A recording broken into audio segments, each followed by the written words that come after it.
Good evening, everybody. I hope I have enough light. Oh, it looks pretty bright. Okay. All righty then. I hope you got the notice. And I know, some of you guys will be coming on later on. If you saw, if you did get the notice, then you'll know what we're talking about tonight is medical autonomy. And the reason I want to talk about that is because of some experiences that I've had over the last few years that I've been keeping a mental note of.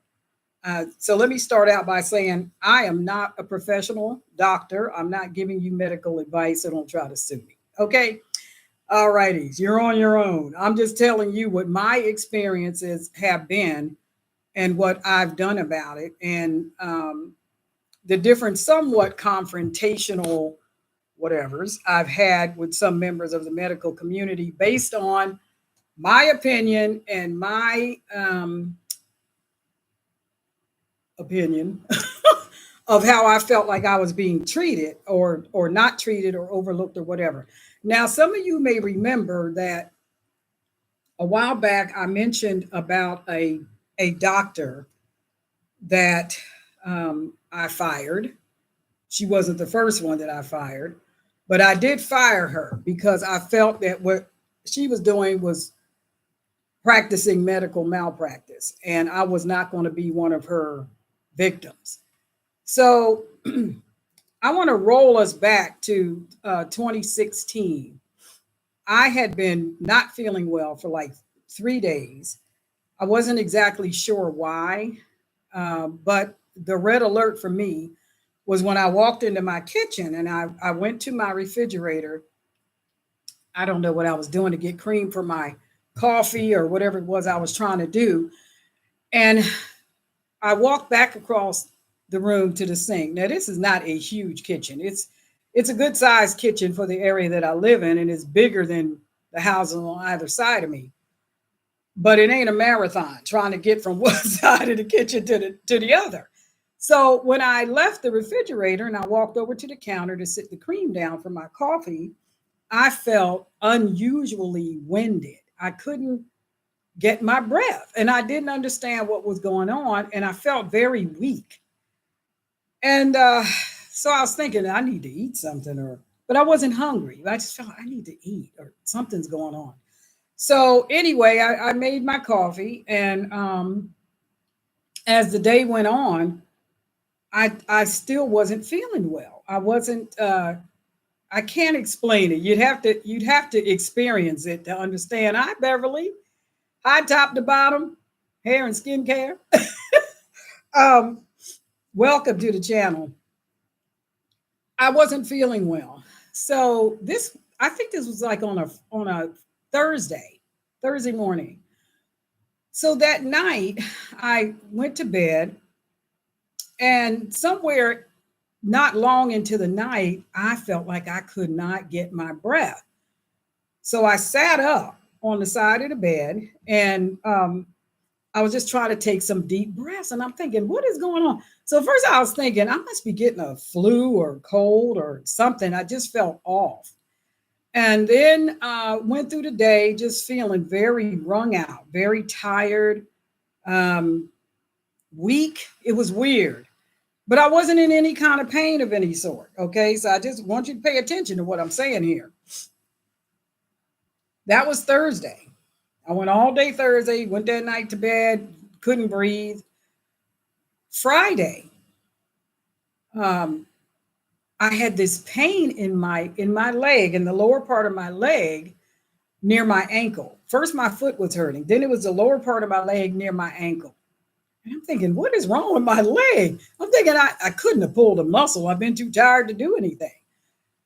So I just figured, I put a little, I don't know, witch hazel or something like that on it. Something. I'm just thinking I strained something and didn't realize that I did that. So when I went to bed Thursday night, I noticed that the pain had moved up to the back of my calf, right below my calf. I'm thinking, what is going on with my leg? Then in the middle of the night, it felt like it moved just behind my knee, or like rear on the left outer side of my knee. Well, this is really starting to hurt, right? So I didn't know, I don't know what's going on here, but the pain is moving. So I'm thinking, do I need heat? Do I need ice? What do I need? So I tried both. I didn't know what to do. So I put a heating pad on my leg, and I took an aspirin. Or what did I take? Yeah, I took an aspirin and a Tylenol. and and the pain lessened a little bit.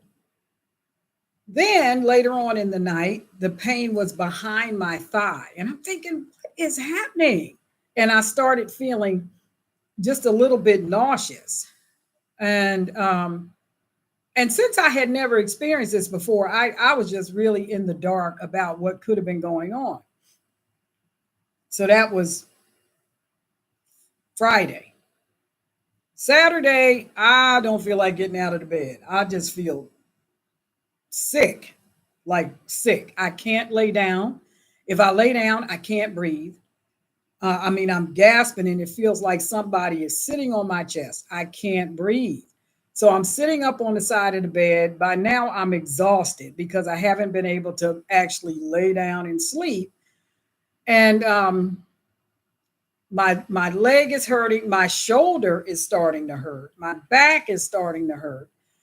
And I'm thinking, man, I must really need an adjustment, because it had been a couple of years before I had been back to a chiropractor, which I used to see a chiropractor all the time when I lived in Canada.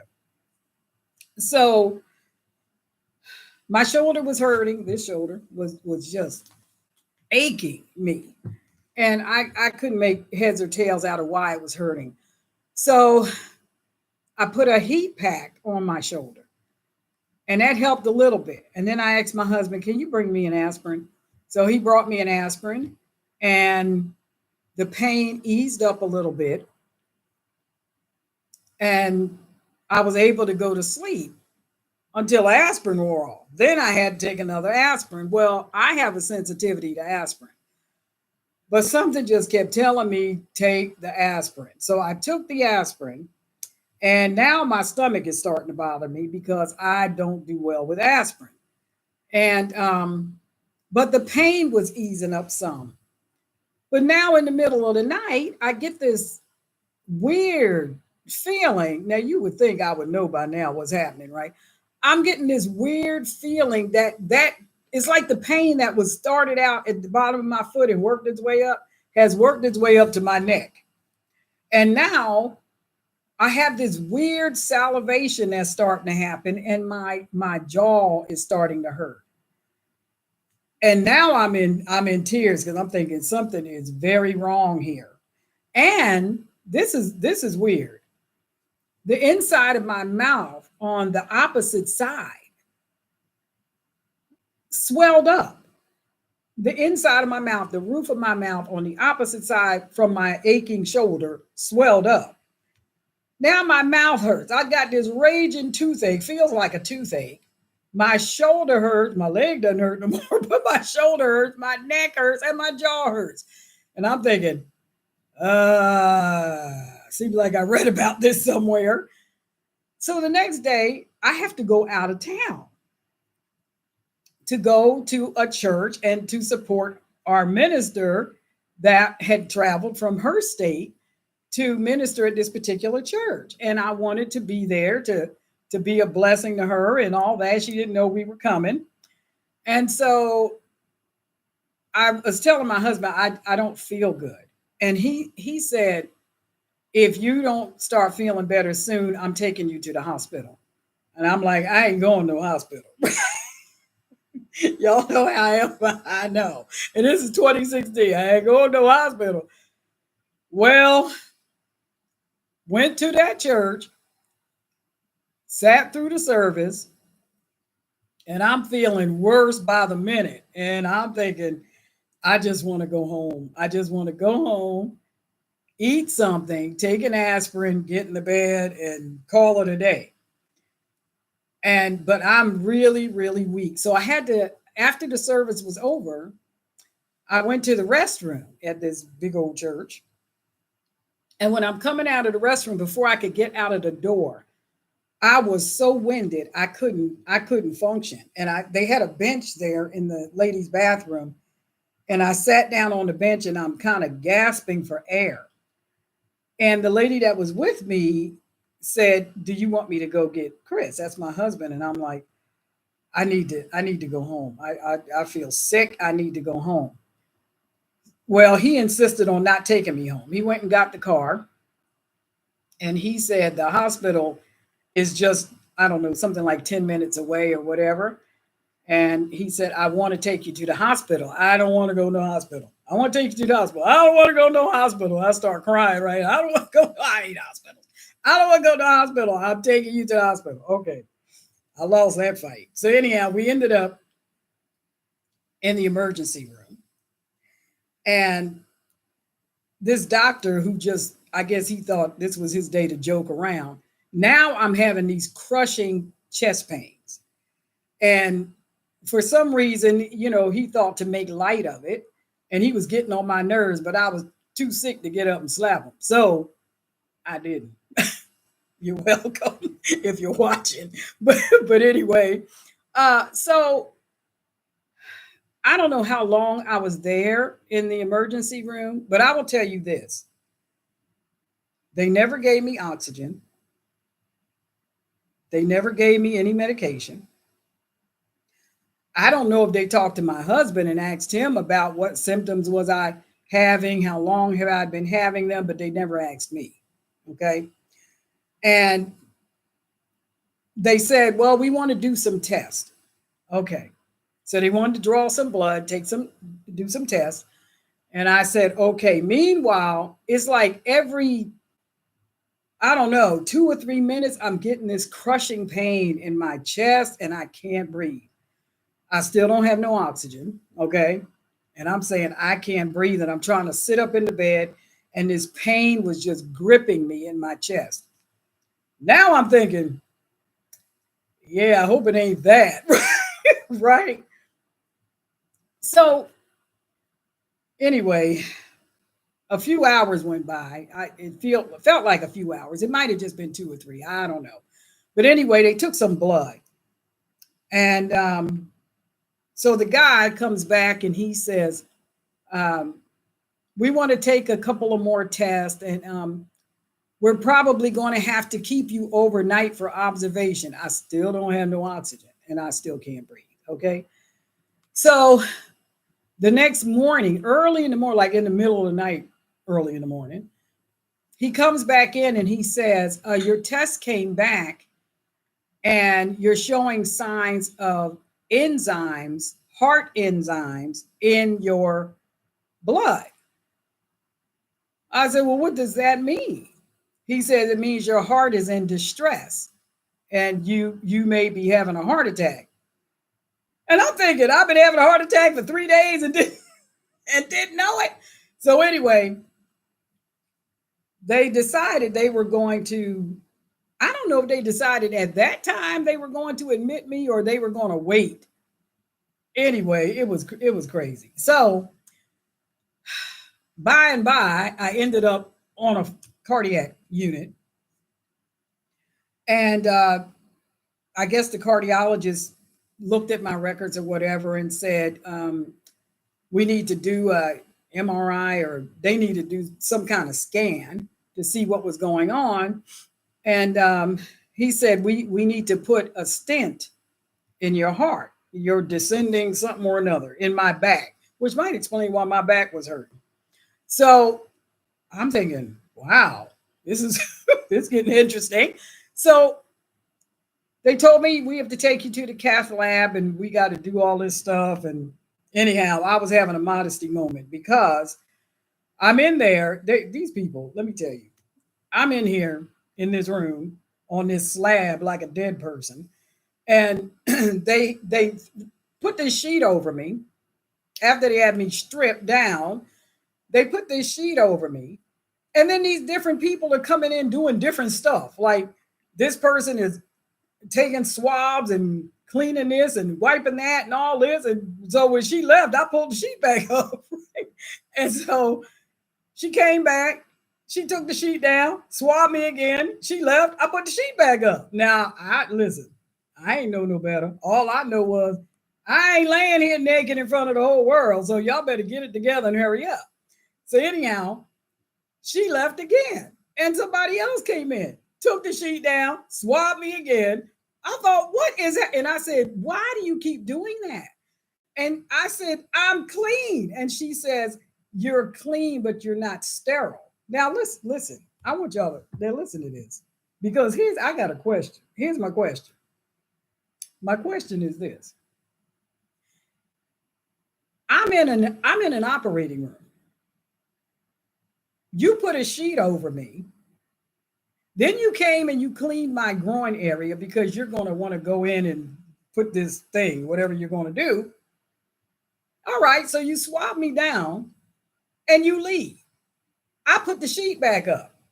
So the third person that comes in and does that tells me it's because you're clean, but it's not sterile. So what are you telling me? You put a dirty sheet on me? I mean, because I'm pulling up the sheet that you put on me. It should be sterile. We're in an operating room. Okay, clue number one. All right. I'm thinking, okay, what is happening here? So this other lady comes in. Now everybody's all masked up and they got, their heads are covered and all this stuff. And all I can see is eyeballs. I see one woman and like four men. That ain't jiving with me. Okay. It wasn't none of my husband. So I had an issue. But anyhow, so this one lady, she comes over on my aching side. She looks at me and she says, I understand modesty. She had the most gentle eyes. I will never forget this person who I've never seen. Anyway, she had the most gentle eyes and she says, I understand modesty. She says, I promise you, we will only touch what needs to be touched. And she said, okay.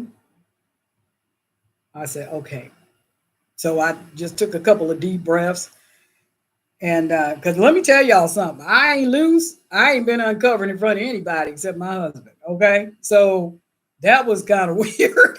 I had to mentally push through what felt like a violation, even though they weren't, but it's because of my modesty, the way I live.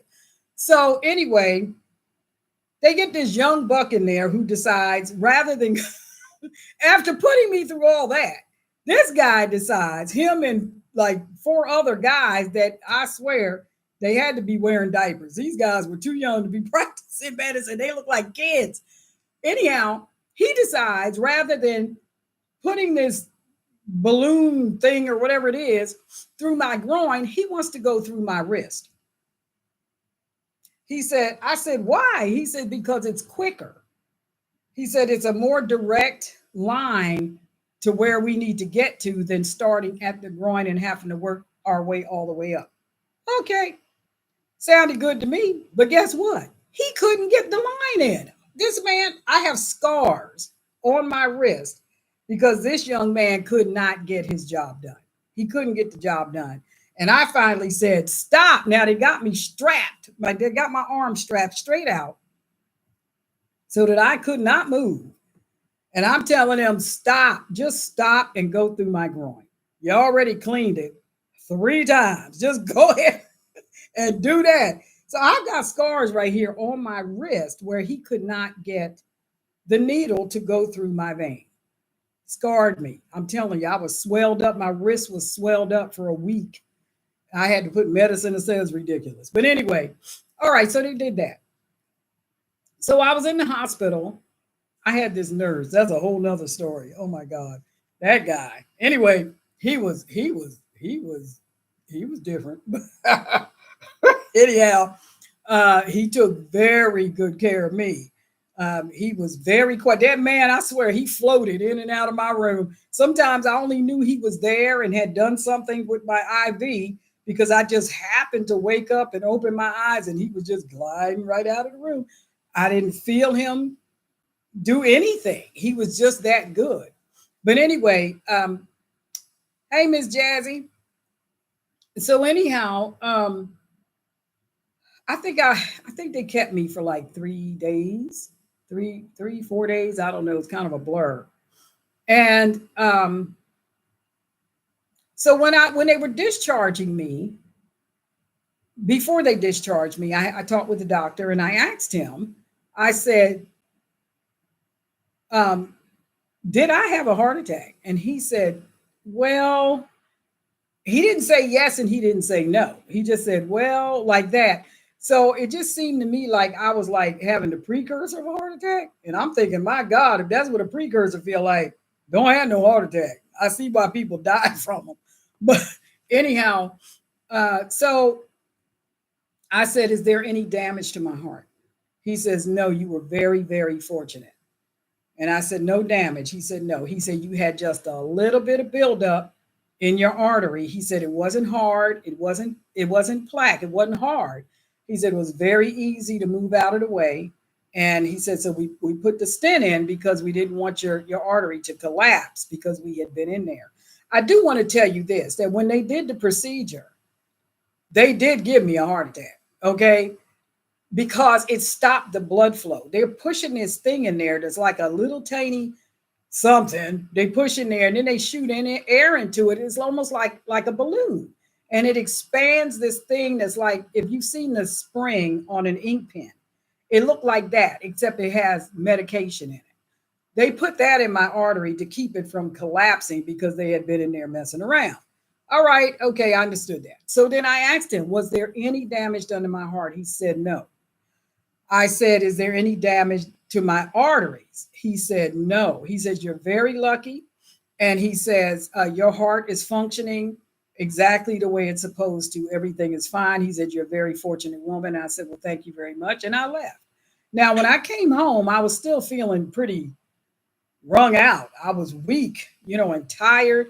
They had put me on this diuretic because I guess when my heart wasn't functioning properly, I was building up all this fluid. And I'm telling you, I was losing a whole lot of fluid. I had to keep getting up out of the bed to go to the bathroom. But anyway, which was right there, by my bed at the time. But this is what I told you, all that background, because I want you to hear what I'm about to say now. They told me there was nothing wrong with my heart. There was no damage. There was no damage to my heart. There was no damage to my arteries. This is what they told me. When I left the hospital with 7 medications, right? 7, all for my heart, cholesterol, kidneys, you name it, whatever major organ I had a pill for it. I didn't question anything. I didn't think about it because I'm thinking, okay, this stuff is going to help me feel better, whatever. I don't know. Roll forward 5 years. And one day it just hit me like, wait a minute. I asked him, was there any damage to my heart? Y'all, forgive me, I'm slow. Okay, 5 years later, that I'm on this medication. And I said, wait a second now. There was no damage to my heart. There was no damage to my arteries. Actually, it was 7 medications, not 5. Why am I on 7 medications? What are they medicating? Let me tell you something. You guys need to look up John Rockefeller, okay? Rockefeller took over the medical industry, I believe it was back in the 50s. And he decided that if he was able to come into some kind of an agreement with the medical institutions, then he could get with the pharmaceutical companies and, pad their own pockets by making pharmaceuticals that would supposedly help the general public. But this was all about money, okay? Why in the world was I put on 7 medications and nothing was wrong with me? I mean, I'm telling you, I have no reason to sit here and lie to you. I'm telling you what they did to me. And nothing was wrong with me when I left that hospital, except I was tired because my body had been through trauma. All right. Fast forward to 2019. 2019, 2020, around that time where, the cough was going on, I got to thinking, I need to do something about this because there's a medical procedure that I ain't doing. And the reason I'm not doing it is because I've had this aha moment as to why am I on medication that I did not need to be on in the first place. And now, all these years later, all this time later, my body has gotten used to that. I don't know how my body will function now without it. Now, nothing that they gave me at that time for that particular thing was it wasn't a narcotic, you might say. So it wasn't something that was going to have me strung out and selling myself on a corner. It wasn't that kind of a thing. However, I've been taking in this stuff. It's been going through my heart, my kidneys, my liver, my everything. And if I just stop, I don't know, it could kill me. I don't know, right? But I decided I need to do something. I need to start checking into my own health because that is some diabolical mess to put somebody on 7 medications that has no ailment. What is that? That is malpractice. Okay. So I don't know why it took me all that time. I guess because, maybe some people, most people grow up feeling like they can trust the doctors. You figure you haven't been to school. They've been to school. They should know what's going on. But I'm telling you, there's something very diabolical going on with the medical community. Now you got all these people leaving the country and retiring early and all this kind of mess because the incoming administration ain't playing. All right. They're looking into this criminal stuff that these people have been doing, especially during COVID, especially during that. And how many people died because they were doing treatments or refusing treatments that could have saved people's lives. Okay, I'm telling you, this is some nasty stuff going on. So anyway, I decided that I was going to just take my own health into my own hands. Now, what do I mean by that? I was going to start weaning myself off of this medication. So I did. So here we are a few years later, and I have managed to get myself down off of 7 medications down to 2. And those doses, which were mild in the first place, have been cut in half. That's what my doctor did back in June. I just saw her a couple days ago. First time I saw her since June. And I let her know that even though she cut my medication in half, I have not been taking that medication all the time. Okay. I told her I haven't been taking it all the time. I'm supposed to take both of these pills once a day, once a day. I wasn't doing it. I was taking each pill every other day, one in the morning and the other one in the evening of the next day.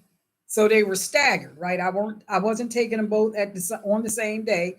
They were staggered. And I certainly wasn't taking them 7 days a week. In the meantime, I had been keeping up with my own blood pressure for the last year.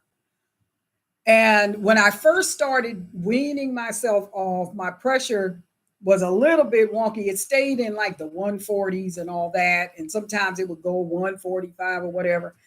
And so I'm watching it and I decided, okay, I need to do something about what I'm eating. So I started looking into the whole food thing, right?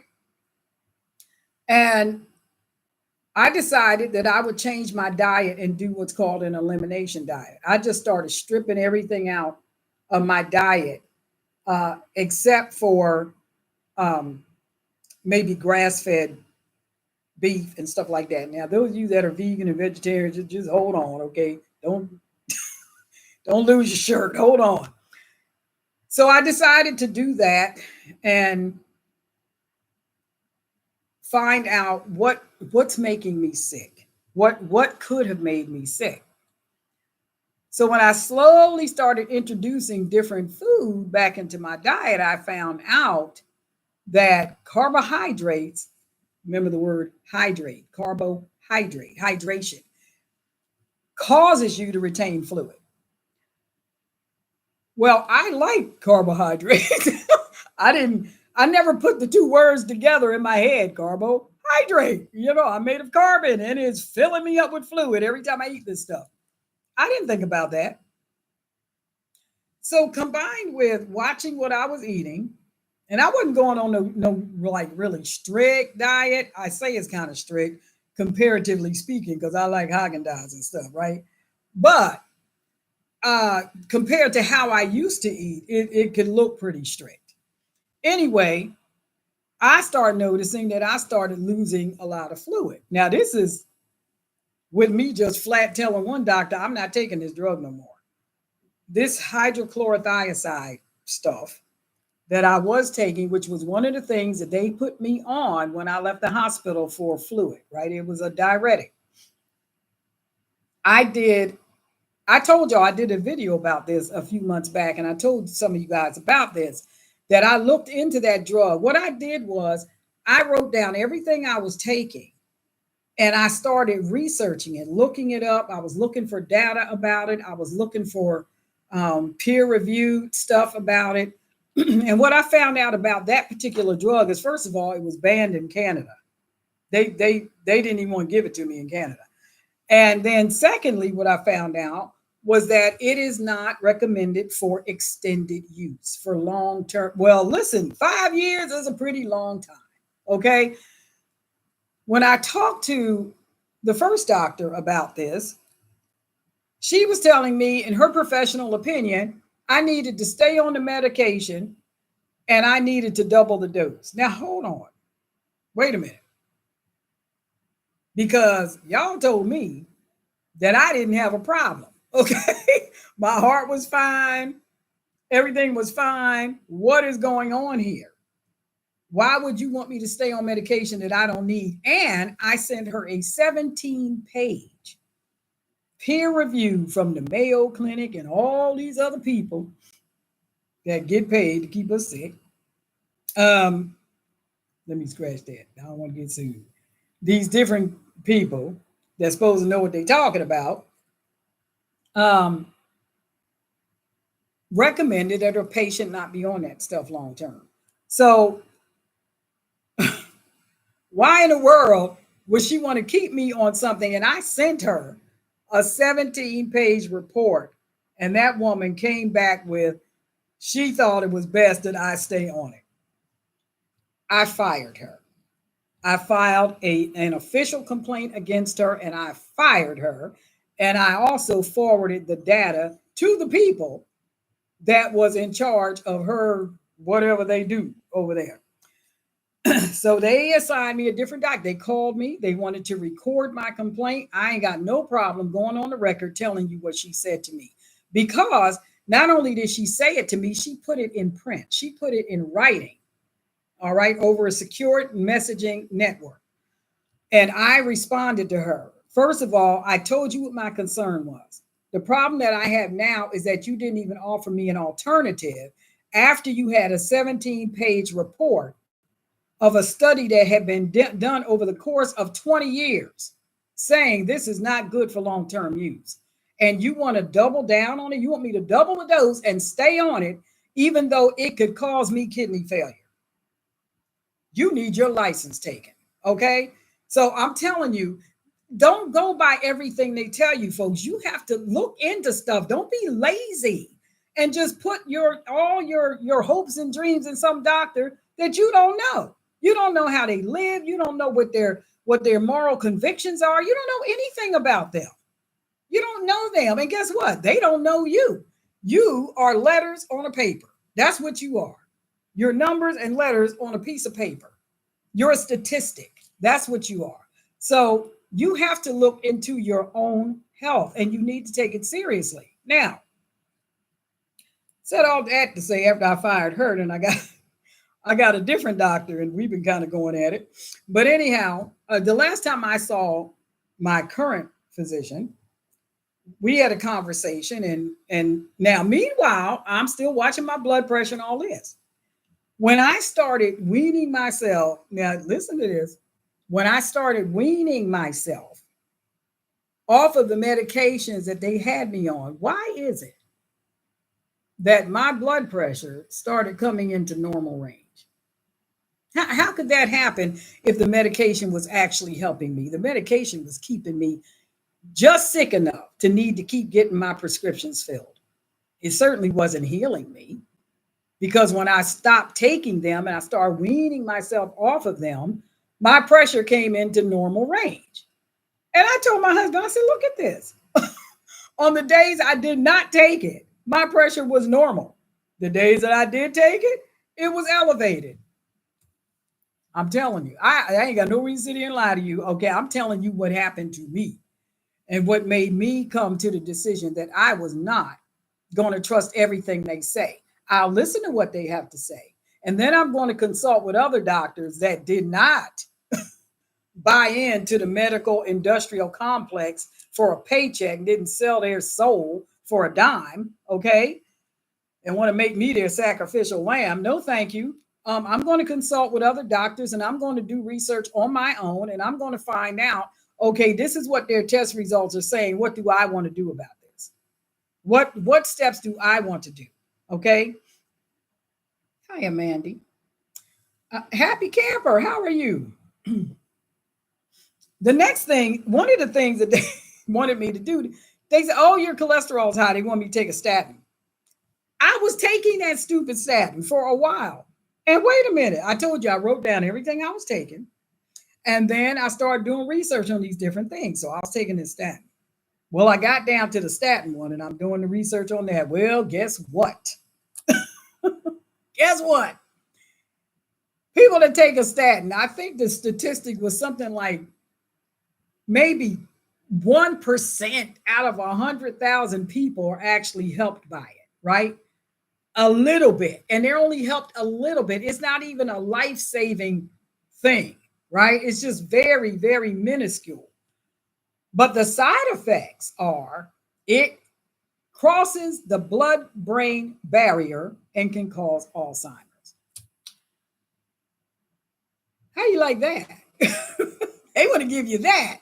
Well, let's face it, if you get Alzheimer's or dementia or something like that because you took the statin, well, listen, they got a drug for that too. Okay, they got medication that they can give you for Alzheimer's until they just kill you. So, I'm telling you, it's disgusting what has happened to the medical community. It's absolutely disgusting. It is reprehensible.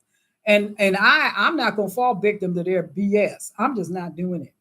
So when I went to go see my doctor a couple weeks back, when was that? July, I think it might have been. And she asked me, was I taking the statin? Went through my list. Are you taking this? Nope. Taking this? Nope. Taking this? Nope. Taking this? Nope. Taking this? Nope. You're not taking the statin? No.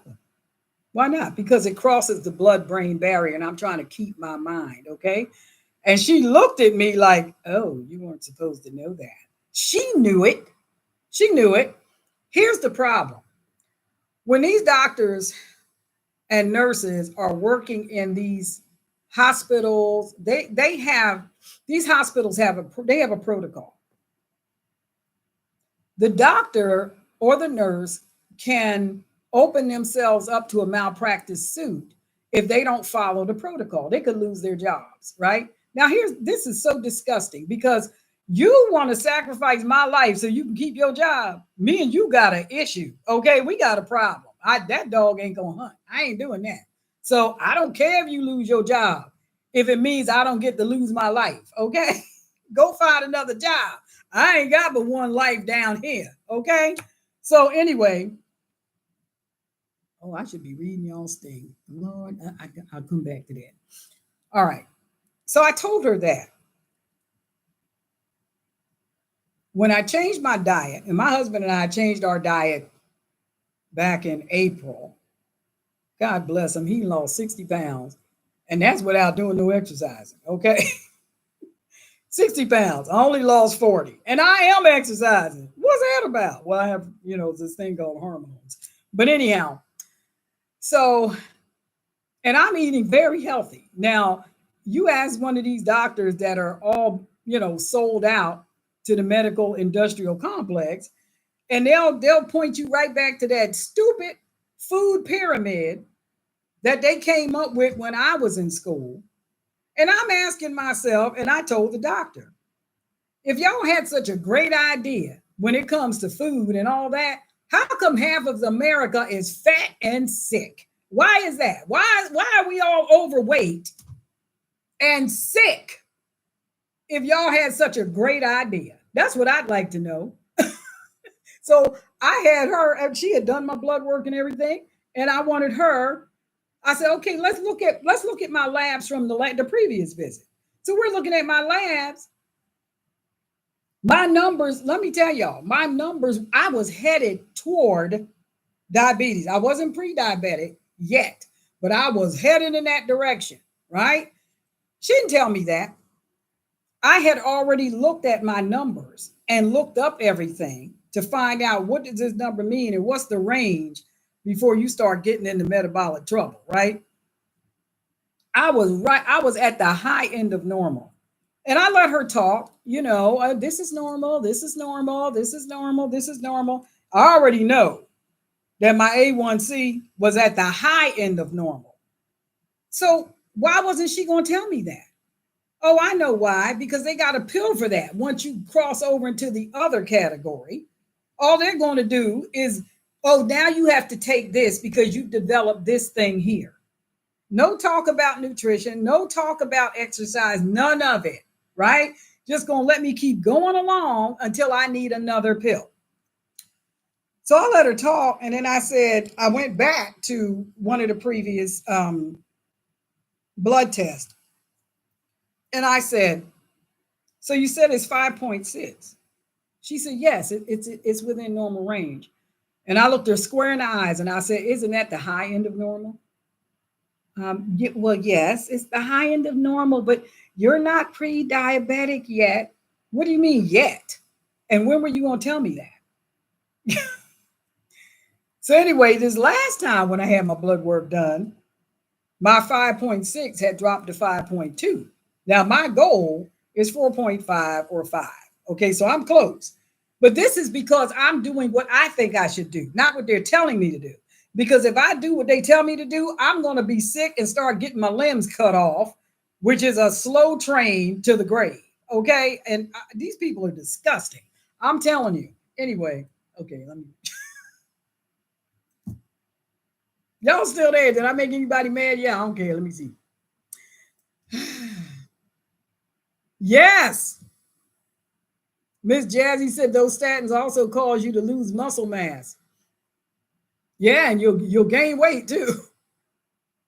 It is disgusting, Beverly. Hi, Happy Camper. My doctor before my new doctor put me on a statin, and I couldn't remember what day. It was 20 minutes after taking it. I'm telling you, that stuff gives you muscle aches, brain fog, the whole 9 yards. Just like when I had my newborn, they wanted to vaccinate for hepatitis that no child could even be exposed to. I asked her straight up, what for? And she understood. Okay. Hi, Verendia. Listen, you guys, I first of all, I appreciate your comments, and I really want I want the conversation to continue, after. I want to talk more down in the comment section after we get off of this live stream, because I spent 45 minutes just trying to give y'all some background here. But there's a couple of things I want to say. And, like I said, I'm not trying to give you medical advice. I'm trying to tell you what happened to me. The fact that they had me on 7 medications and I didn't need not one of them, who profited from that? Because it certainly wasn't me. They wasn't paying me to do an experiment, okay? Nobody gave me a dime for that. What happened to the Hippocratic Oath? What happened to doing this for the good of the patient instead of doing it for the profit of the pharmaceutical company?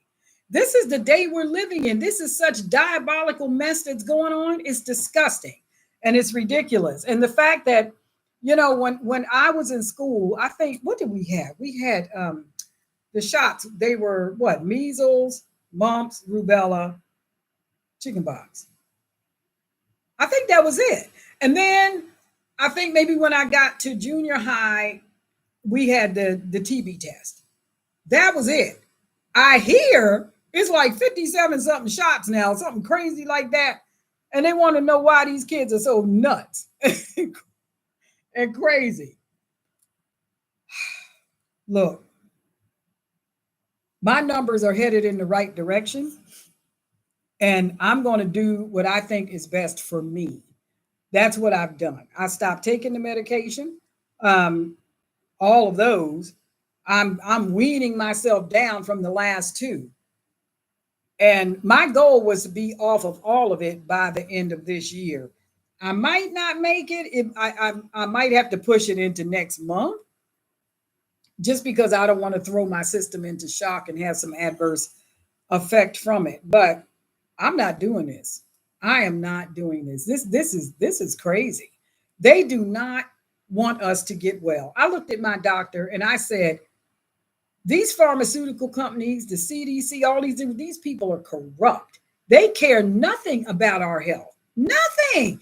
They put us on diets that made us fat. They got poison in our foods.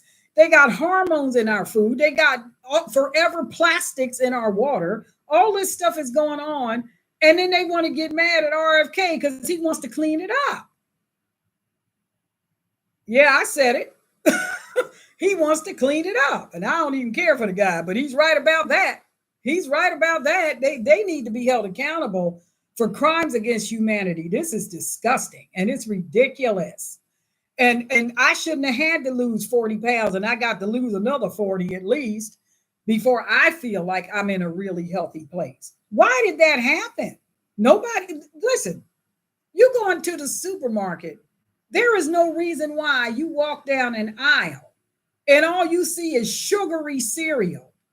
And they're advertising this and pumping this up as if it's something good to give your child, when they understand that the sugar industry bought out the pharmaceutical company.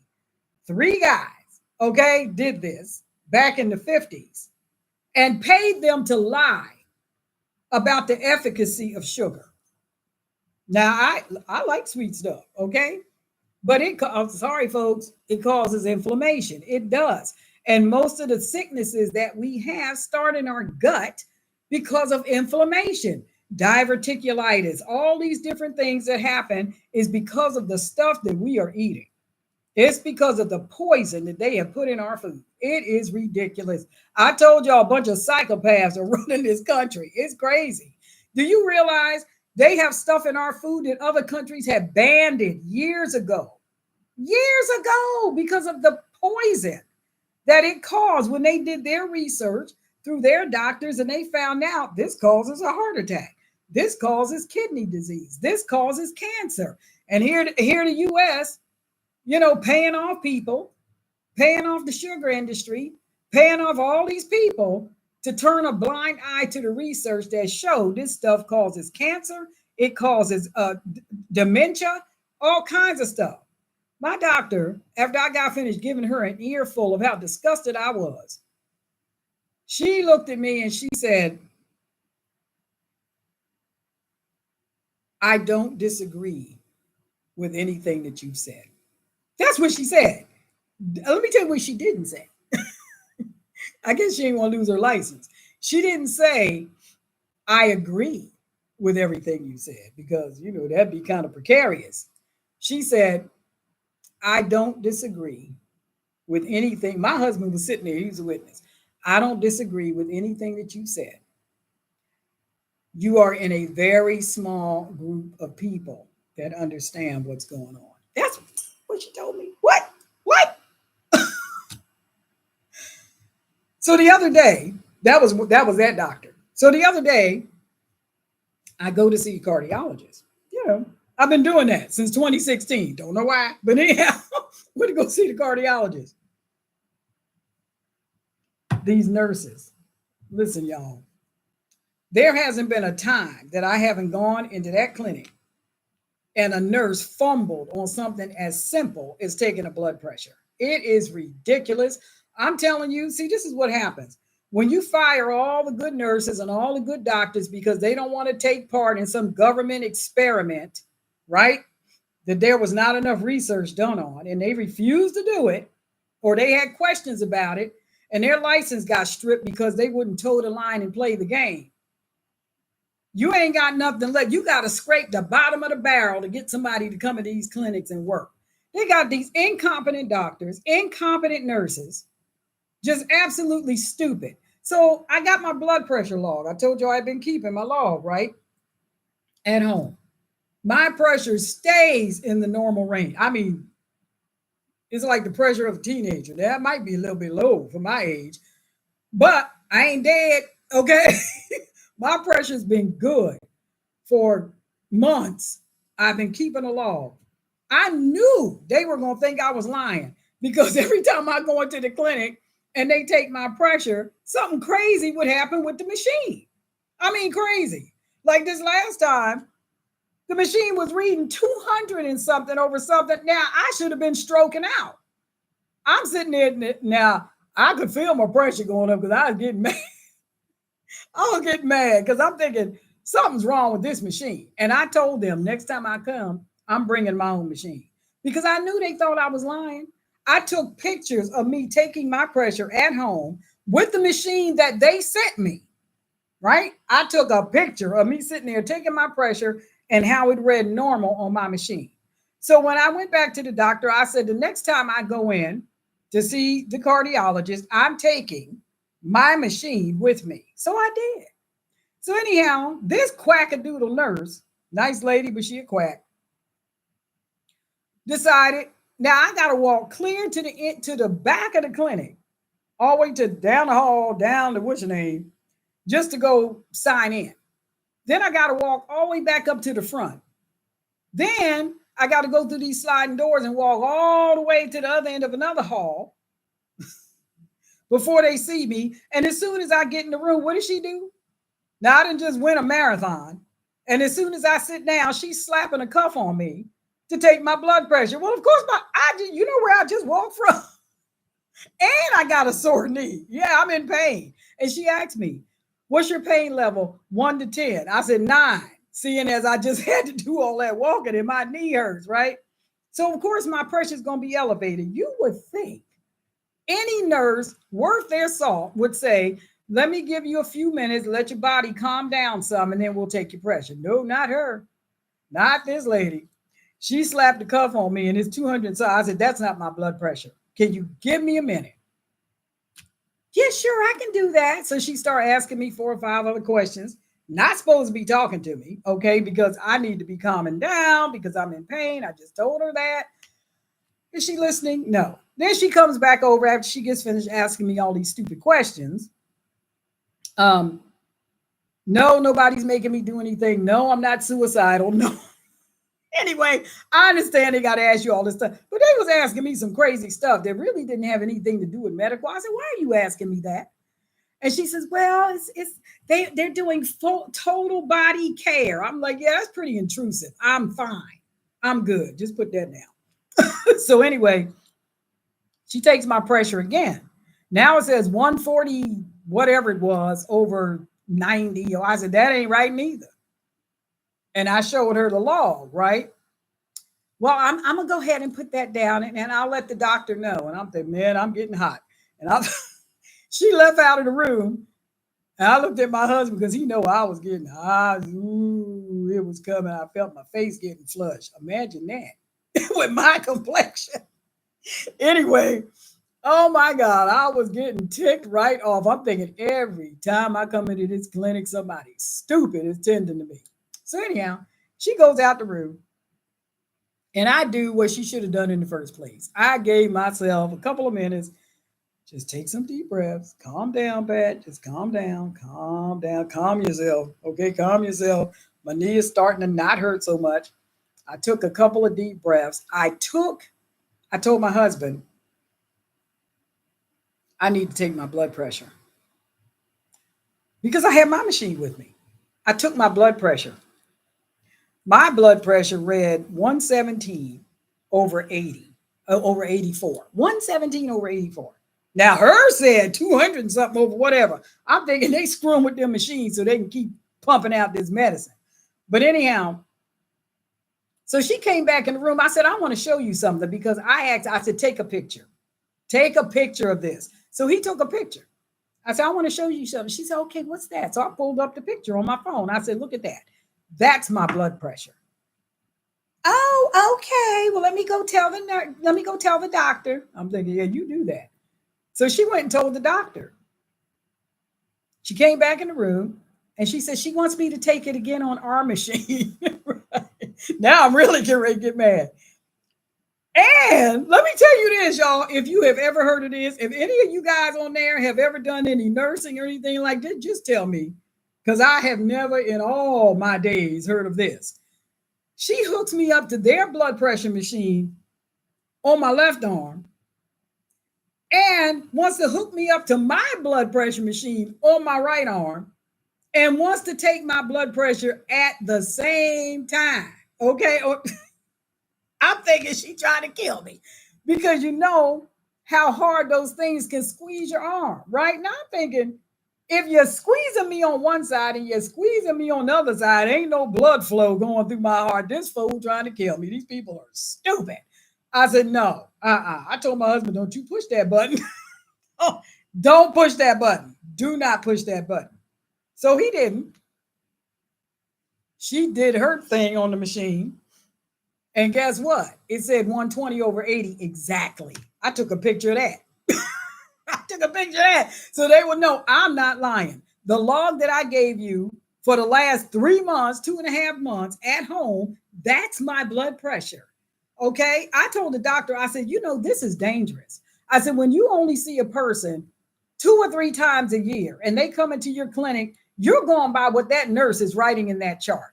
If she had wrote that down, you would have thought I had this high blood pressure issue going on and wanted to give me a pill. I do not have high blood pressure. I don't. I did. I fixed it. I don't have that.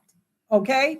And so I'm trying to tell you guys, it takes a little bit of time. It takes a little bit of work. You better take an interest in yourself because they ain't got no interest in you. Okay. They don't care.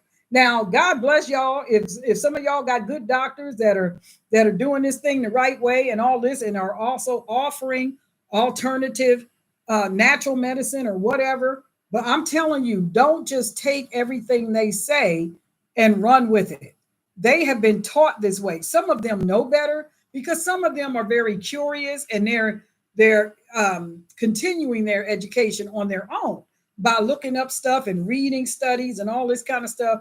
And what the doctor said to me was, well, you know, sometimes we're really, really busy. And, you know, she says, I have some pretty good nurses. Most of them are pretty good. And she says, but, you know, sometimes they're really, really busy. And what, they don't have time to do their job properly? They're dealing with people's lives here. This is ridiculous. Anyway, leads me to my question. How much time have you given to looking into your own issues, right? I have certain doctors that I look them up, I go to their website and I type in what I think is an issue and what they're saying should be done about it. Do you know that recently they have these studies that have come out that is calling Alzheimer or dementia type 3 diabetes? You know that? That's what they're calling it because it messes with your head. I could say a lot, right? But I want to be careful that I don't come across like I'm practicing medicine because I'm not. I'm not practicing medicine. I'm telling you what I'm doing. I'm telling you that all my numbers are reversing themselves because of what I'm doing, not because of what they told me to do. What they told me to do got me where I'm at. Okay. Made me sick. And I'm reversing that. It's taken time. I've been over 2 years, almost 3 years into this reversing things. And I just started reversing my diet, like I said, this past April. Let me tell you one more thing. My husband went to his doctor. He got a different doctor than me. God bless her. Anyhow, I think she's Romanian or something. But anyway, every time he goes to the doctor, they call me on video. So I'm sitting there and, she's got the phone at her desk and listen to this. Okay. This is how you know you're dealing with the medical industrial complex. Listen to what happened to him. She's looking at his labs and she's saying, oh, everything looks good. You're doing very well. You're doing very well. Your cholesterol is still, they always go to the whole cholesterol thing. Your cholesterol is still a little bit high. And then I said, what were his numbers before? So she said what his numbers were before. And I said, well, sounds like it's getting better. Oh, yes, it's better. It's much better than it was before. And then she wants to put him on a statin. Now, wait a minute. Wait. Clearly, she knows that he's been on a diet. He's changed the way he eats. And all of his numbers have reversed themselves. The man has lost 60 pounds without exercising, okay, just because he cut out sugar and processed foods. That's it, right? Kidneys start functioning right. Everything start working right. Cholesterol is lowering itself, and she wants to put him on a drug for cholesterol, even though what he's doing is working. And she said, well, it's working. Then why do you want to put him on a drug? Do you understand what I'm saying? I'm just saying, y'all. I'm just saying. We are living in a time you absolutely cannot trust these people, everything they say. You have to look it up. You have a right to take care of your own body. You have a right to do that. This is why it's so important that the WHO, the World Health Organization, doesn't just seize control of all of these countries and then they decide what countries should have what shots and how much of the population should get that shot. And what happens if that country refuses to dispense that medication? Or what happens to the individual who says, I'm not doing that because the WHO has made itself some kind of a god over your body? What happens? What are they going to do? They're going to put you in a concentration camp. They're going to quarantine you. They're going to cut off your benefits. What are they going to do if you don't want to play ball? You better think about that. I'm telling you right now, we're headed for some kind of rocky waters because they're going to start blowing the cover off of some of this corruption that's been going on, killing us off little by little because people have been too trusting and too lazy to look into their own health. Too lazy. I was too trusting. I didn't know. I just knew I was sick, went in the hospital. They gave me these drugs. I'm thinking, okay, I'll be feeling better after a while. And then, wait a minute. Wait a minute. You told me I was all right. Just listen. Just take a step back. Take a step back and see, okay, what is my problem? How do I need to address this? What's an alternative? Is there a natural alternative to what they're trying to give me? Because I'm sorry, if you want to prescribe somebody a drug that only has a 1% success rate out of 100,000 people, 1% of those people are going to be helped slightly, but there's a myriad of side effects that can shut down your kidneys and your liver and make you have brain fog, lose your mind, what's left of it. Are you willing to roll the dice on that? Because the doctor said, listen, you better look. I'm just saying, if nobody else told you, I just did. Okay. You better start reading labels. When they have things on labels that say natural flavors, what does that mean? What does that mean? Natural from what perspective? What aspect? Where did it come from? What is it? Why do they have dyes and stuff in our food that causes cancer? Oh, I know, because they got a pill for that. Y'all, I'm telling you. I'm just saying, I came on here just to tell you what my experience was and to tell you that I feel better than I have in a very long time. And my husband is doing great. He's, I think, 5 pounds lighter than he was when we got married 16 years ago. I told him, don't lose no more weight now. We supposed to be here forever. Don't disappear. Don't disappear on me. And he's doing great, you know. I'm disgusted at what I know is going on. And I just want you guys to be careful. That's all I'm saying. I'm not telling you to fire your doctor because I fired mine. You may have a good doctor. When I was in Canada, the doctor that was my husband's doctor, he would talk to me sometimes too, and I kind of took to him. He was like a big brother. He was a nice guy. He always talked about his grandkids and stuff, and he just cracked me up. But what I liked about him was that he practiced both sides of medicine. He practiced conventional medicine and he practiced holistic medicine. I like that.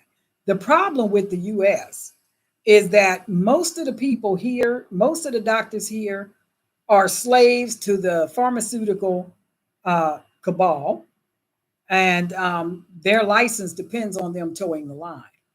They're not willing to take a chance. So when you have these doctors that come on and are just blasting these different clinics and all this with these famous names that are in bed with the pharmaceutical companies, and they're sitting on each other's boards, greasing each other's palms. Oh, we got another drug that's going to come out that'll treat this. And ask your doctor about this. And ask your doctor about that. Well, wait, why do I have to ask the doctor about it? If he's looking after my health, shouldn't he know about it already? No, because they don't read the reports. They don't do any of that stuff.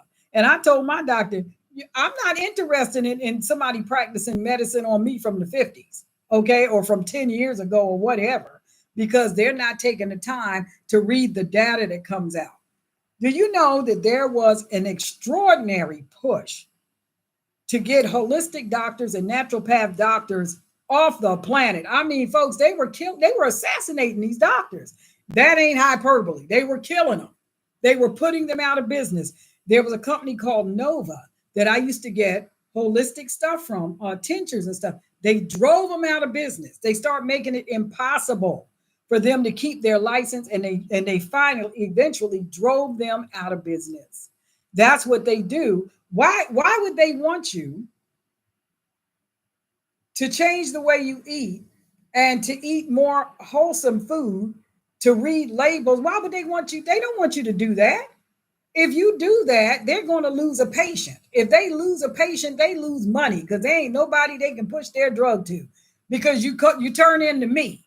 I don't need that because I ain't sick. Okay, you turn into me. Now all of a sudden they ain't got nobody to give their drugs to. Okay, this is a cartel, folks, and they don't care nothing about whether you live or die. They want you to live. They just want you to not get well. Don't get well. Stay sick. We got a pill for that. Stay depressed. We got a pill for that. Do you know a lot of depression, you know what it comes from? Diet. You can get so sick till you just stop eating. From the stuff that you were eating can mess with your brain so badly, you get depressed. It throws your hormones off and everything. And yes, men have hormones too. It can throw you off, and then you end up being like Robin Williams and all these other people who just decide, you know what, I'm in too much pain and I'm just out of here. I'm checking out. Boom. And they kill themselves. Because it starts in your mouth. It starts in your gut. And it works its way to all of your organs, including your brain. So I'm just telling you guys, listen, you are your own best or worst advocate. All right. They are not looking out for you. They are looking to keep their licenses, and the pharmaceutical companies are looking to keep their yachts and their homes in Beverly Hills or whatever it is they do. They don't care nothing about you. You're the sacrificial lamb. They don't care. So I pray that this new administration coming in will look into this stuff and start holding these doctors and these pharmaceutical companies and tech companies and television networks and stuff that push these drugs and all this, hold them accountable for the mess that they're pushing on to the public, especially in America. because they are killing people wholesale and they know it. They know it. They know what they're doing.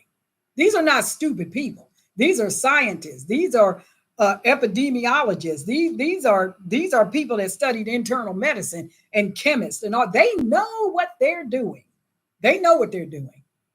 You don't know what they're doing, except I just told you. All right, let's continue the conversation down in the chat. I'm going to end the live stream, and I hope you guys. I'm not trying to scare you, and if it did scare you, I hope it scared some sense into you. But I want you to understand that when it comes to your health, you are on your own. You have to. I'm not saying you have to sit down for hours and hours like I've done and looking up all this stuff and trying to get an understand. I don't understand all of it. I didn't have any technical training about this. I got a whole lot of common sense. Mama didn't raise no fool, okay? I got a whole lot of common sense. And I just want people to be safe. That's all. I just want you to be alive and well and not gullible to all this stuff. They are looking for people that are, number one, either too lazy to look into their own well-being or too afraid that they might make a mistake and do the wrong thing or whatever. What will it harm you to look into your own well-being? What harm can that do? We had a friend of ours in Canada who, when he was younger, he had cancer. And he beat it, sort of. Now he's an older man. And during the lockdowns, he was getting sick again. And my husband had known him for a very long time. And he said, why don't you try this, right? He was just giving him some natural stuff to try. Wasn't going to kill him. Give him some natural stuff to try. You know what he said? This is natural stuff. Natural stuff. This ain't been all souped up in some lab somewhere. Okay. Natural stuff where there had been research done on it and it actually worked. It actually killed certain types of cancer. Okay. You know what he said? I'll just listen to the doctors. Well, good luck with that, buddy. We ain't heard from him in a long time. Don't even know if he's still alive. It's just sad. It's really sad. But some people are conditioned like that. And like I say, I'm not trying to blast every doctor. But when you tell your doctor you have a concern about a medication, I don't care what their protocol is. They need to at least offer you an alternative to that. And if they don't want to do that and they don't want to listen to you and they don't respect the fact that you don't feel comfortable taking that medication, you need to find another doctor. I'm serious. You just need to find somebody else. I had a doctor years ago. Let me tell you this one last thing. Years ago. And they did my blood test. This had to be 25 years ago, something like that. They did my blood work. Everything was fine. He said, oh, your cholesterol is a little bit high. It was, I think he said it was something like, I don't know, something like 5 points higher than what they wanted it. He wanted me to take a statin, right? What is it with these statins? It was the thing. I guess it was the thing. And I'm thinking, so he said, I'm going to give you this prescription and I'll see you back in 6 weeks, he says. Okay. So on the way home, I'm thinking, let me look this up. What is the best way to control cholesterol, high cholesterol? This is when I actually thought cholesterol was a thing. Okay, that's a whole nother subject. But this is when I thought it was a thing. And it said oatmeal. Oatmeal will lower your cholesterol. Yeah, well, let me try some oatmeal. I don't like oatmeal. And at the time I was sugaring it down, okay? So I thought, let me stop eating my bacon and eggs every day of the week. I'm going to commit to 3 days a week. I'm going to eat a small bowl of oatmeal with some brown sugar and butter in it. Maybe a little bit of cream. But anyway, so that's what I did. For 6 weeks, 3 times a week, I ate oatmeal. I hate oatmeal, but I did it anyway. I went back in, did my blood test. I got a phone call. You never want to get a call from your doctor, okay? But I got a phone call from this guy. He said, I'm so excited. Now, mind y'all, I didn't even get the prescription filled, okay? I thought I'm gonna try this. And if this don't work, well, maybe I'll think about the statin. At the time, I hadn't done any research on statins. I didn't want to take no pills. I hate pills. But anyway, he's all excited and he's telling me, oh, it's like a miracle. I don't believe I've ever seen anyone's cholesterol numbers drop that much. What they call the bad cholesterol apparently had dropped 79 points. I was only like, 4 points or 5 points above what they feel is the danger zone. 79 points. It dropped. And he said, that medication is working very well for you. It must be a miracle. I've never seen anything like that. I let him go on and on and on. Then I got tired of him. And I said, can I tell you something? And he said, yes. I said, I haven't taken one pill. I didn't even get the prescription filled. And I just want to know, why didn't you tell me to just change my diet? Why didn't you just tell me all I had to do was change my diet? You know what he said? You must take the pill. You have to take the medication. I said, you are out of your mind. That's the first doctor I fired. I was like, you're not. Did you hear what I said? I said, I didn't take any medication. You just told me that my number dropped 79 points. Why are you trying to push a pill on me? You a pimp. I got rid of them. This is what I mean. They're crazy. They locked in to this system that's trying to kill you. Okay? So I said it. Take it for what it's worth. That's all I got to say about that. It's disgusting what they are doing to our country. Okay? So you take it for what it's worth. You ain't gonna stand in front of God and say nobody told me, because I did just now and took an hour and 17 minutes to tell you. So anyhow, thank you for tuning in, you lovely people. Happy Thanksgiving. I didn't see y'all there. So I hope you had a good one. We got this major holiday coming up too, Christmas and New Year's. And I don't know that I'll see you before the first of the year. I might. I don't know. Y'all know I come on here like once or twice a month. But anyway, thank you so much for tuning in. I appreciate that. And I want us to continue the conversation in the comment section. Please share this video. I know it was a little bit long, longer than usual. I try to keep it at an hour. But I just wanted y'all to understand what's really going on here.